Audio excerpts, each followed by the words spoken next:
A paz do Senhor Jesus, meus amados irmãos. Vamos começar aqui mais um cafezinho com Jesus. Eu sou o pastor Alex que apresenta o cafezinho, né?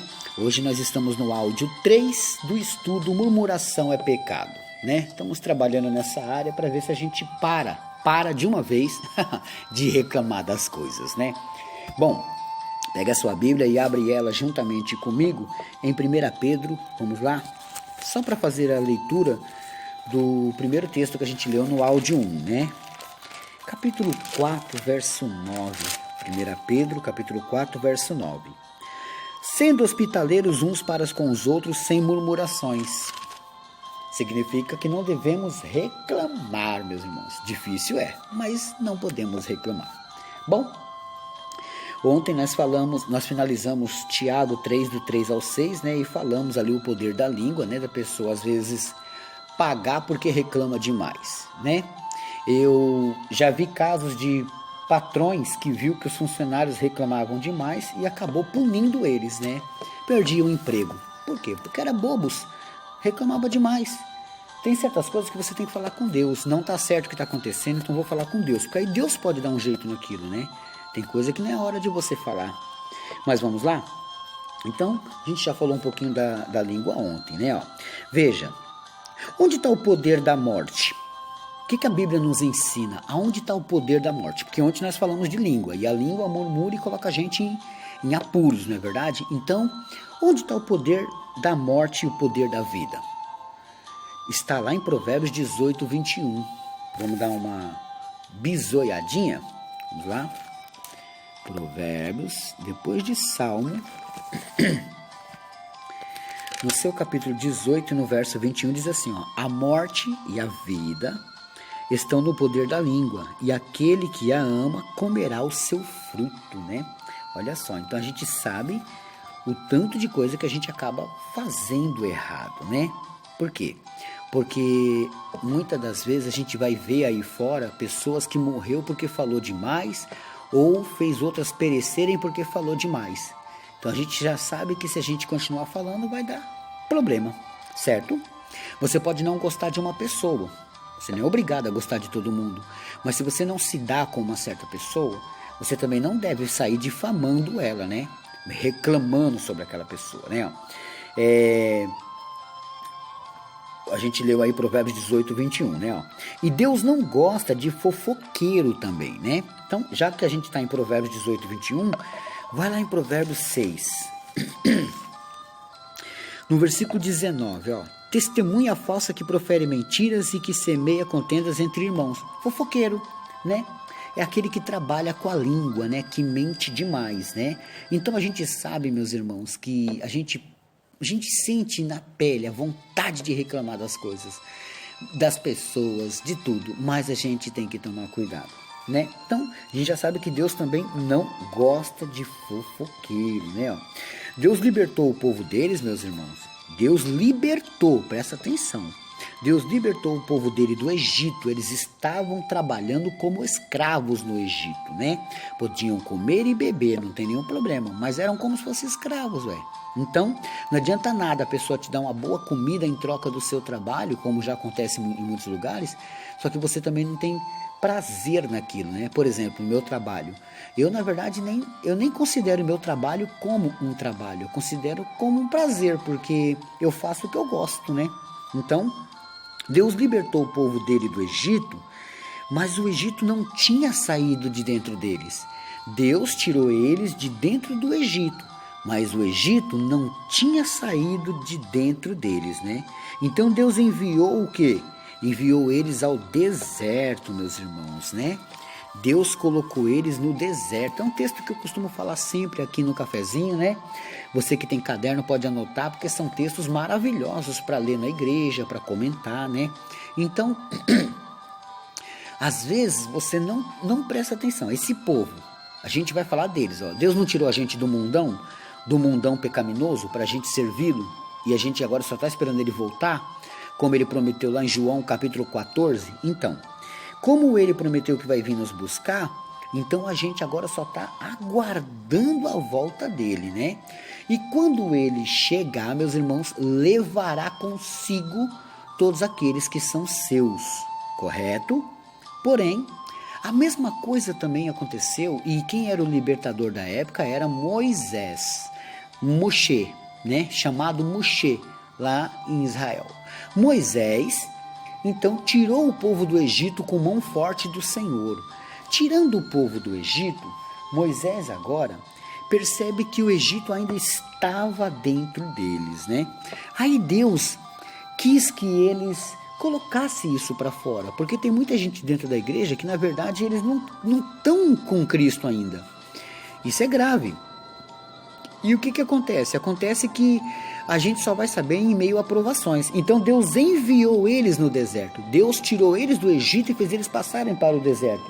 O deserto foi como se fosse uma peneira, tá? O que você vai chamar de deserto eu vou chamar de peneira, porque foi nessa peneira que Deus peneirou para ver quem ficava. Tá entendendo? Então, Deus enviou eles para o deserto, para que Deus soubesse o que se havia em seus corações, né? E é lógico que Deus sabia, mas Deus queria que outros vissem também, né? Mas fez isso para todos que percebessem o que estava oculto no coração daquele povo. Vamos dar uma olhadinha? Porque Deus colocou regra, né? Ele tirou o povo dele que seguia a regra do Egito e colocou as regras dele, né? Colocou as leis dele, né? Os estatutos e mandamentos dele. Vocês querem me servir? Eu tiro vocês daí. Vocês vão ser livres, mas vocês também vão ter que me seguir. E a única coisa que eu peço a vocês é que vocês sigam meus mandamentos. E os mandamentos do Senhor eram coisas boas, né?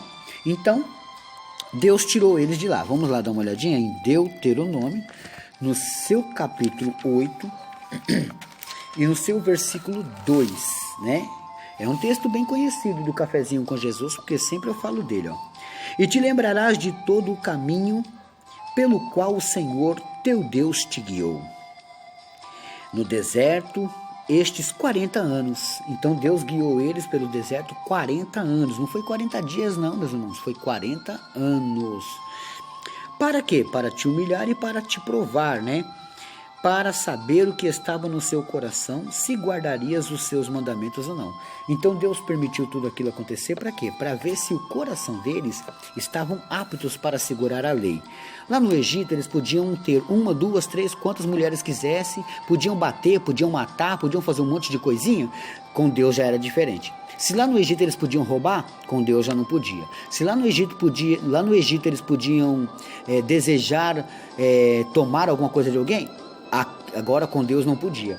Então Deus coloca as leis deles e eles não estavam conseguindo, meus irmãos, seguir esses mandamentos, né? E aí você vê muita gente no nosso meio também que acaba saindo da igreja, se esfriando. Por quê? Porque a peneira vai passando, né? E às vezes tem alguma coisa ainda no nosso coração. Tem alguma coisa ainda que Deus não quer.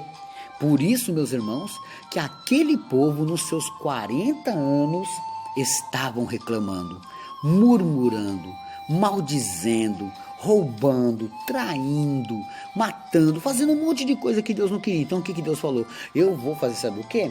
Eu vou peneirar isso daqui. E a maneira mais correta de peneirar, na ótica de Deus, era o quê? Era levá-los ao deserto. No deserto eles não tinham outro socorro a não ser o próprio Senhor. Mas você pensa que ficou fácil? Foi não. Eles quase matam Moisés. Eles quase engolem ele vivo. Por quê? Porque eles queriam muito receber de Deus sem ter que seguir Deus, né? Você vai na minha casa você não pode ficar, o homem não pode ficar sem camisa, na minha casa a mulher não pode sentar de qualquer jeito. Então o que acontece? Na minha casa tem regras, os meus estatutos e minha lei.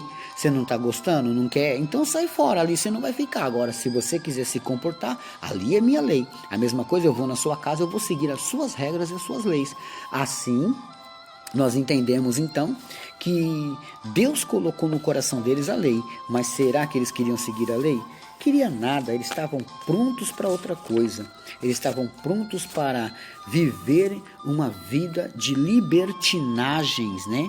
Da maneira errada, como Deus não queria. Era isso que eles queriam, né? Então, eu paro por aqui, meus irmãos, porque amanhã a gente continua, né?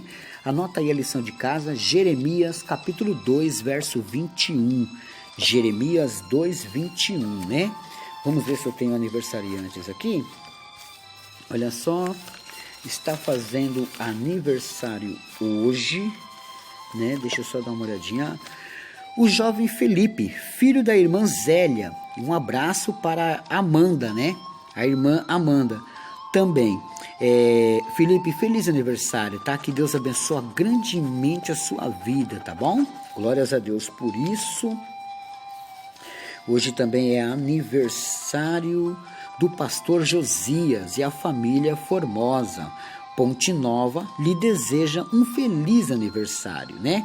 Com muita saúde, paz e felicidade. E um abraço para a irmã Maria. Então, pastor Josias, que Deus te abençoe grandemente, tá? Toda essa família te ama, todo esse povo te ama, tá bom? Glórias a Deus por isso. Quero aproveitar e mandar um abraço para a pastora Isa e a família dela, né? E para o Ministério Batista do Arvoredo em Salvador, Bahia, né? O bairro Cabula 7. Se não me engano é isso mesmo. E um abraço para o grupo Soldados de Cristo, né? Pastora Isa, que Deus abençoe grandemente a vossa vida, tá? Olha aí que maravilha. E também quero mandar um abraço para todas as senhoras que não têm estudo, né? Tem muitas senhoras e senhores que não têm estudo e escutam meus cafezinhos. Que Deus abençoe as vossas vidas também, né? E um abraço para a irmã Adriana, lá de Santo Amaro, Bahia. Mais uma vez, um abraço para os caminhoneiros, né? Glórias a Deus por isso. Deus abençoe a todos e fiquem todos na paz do Senhor Jesus.